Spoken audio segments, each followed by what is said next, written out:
It may feel like a distant chapter in America's turbulent recent history, but the events we're about to revisit happened not so long ago, and their consequences are still unfolding.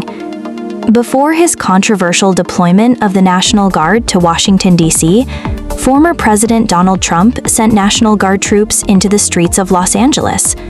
The official mission, according to the administration, was twofold: assist in rounding up immigrants and restore order in what they called dangerous riots. But eyewitnesses, reporters, and countless videos told a different story. The overwhelming majority of those so-called rioters were peaceful protesters, ordinary citizens exercising their constitutional right to free speech and assembly. Once the protests died down, most Americans turned their attention elsewhere. But behind closed doors, the administration pressed forward. In California, federal prosecutors began quietly convening grand juries, gathering evidence with the goal of indicting those arrested during the LA protests and securing prison sentences that could last decades. And this is where things take a remarkable turn. Trump's Department of Justice, already stretched thin, faced two major problems. First, a severe shortage of federal prosecutors. Second, and even more damaging, the credibility of its own witnesses. Federal agents brought before grand juries were caught giving false, misleading, or contradictory testimony. For those unfamiliar, the grand jury system in the United States is famously one-sided.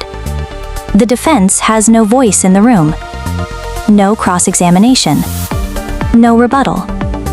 Prosecutors present their evidence without challenge, which is why there's an old saying in legal circles: a prosecutor can get a grand jury to indict a ham sandwich. And yet, in the LA protest cases, the process is failing spectacularly. Out of 38 cases presented to grand juries, only 7 have resulted in indictments. That's an extraordinarily low success rate for such a lopsided system. In most instances, defendants simply received notice later that all charges had been dropped. So what happened? Leaked DHS reports and courtroom transcripts paint a clear and troubling picture. In one widely discussed incident, federal officers claimed that protesters assaulted agents during an attempt to free a detained family member.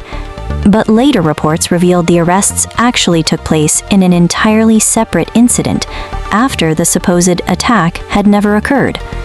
One Border Patrol agent, originally presented as a victim, gave testimony that turned out to be inaccurate. When questioned later, he was forced to change his account of the timeline. A DHS special agent documented this correction just days after the charges were filed. Even a supervising officer on the scene later admitted mistakes, blaming the chaos of the events for the inaccuracies and apologizing for the confusion.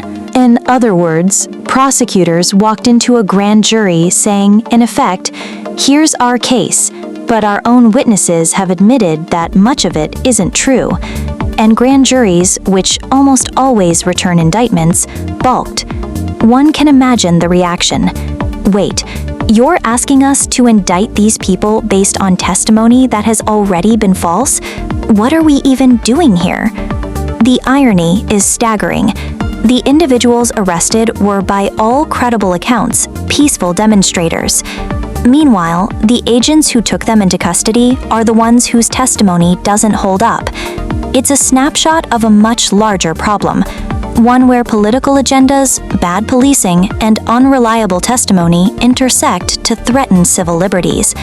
And yet, in this rare moment, the grand jury system, so often criticized for rubber-stamping prosecutions, is acting as a safeguard.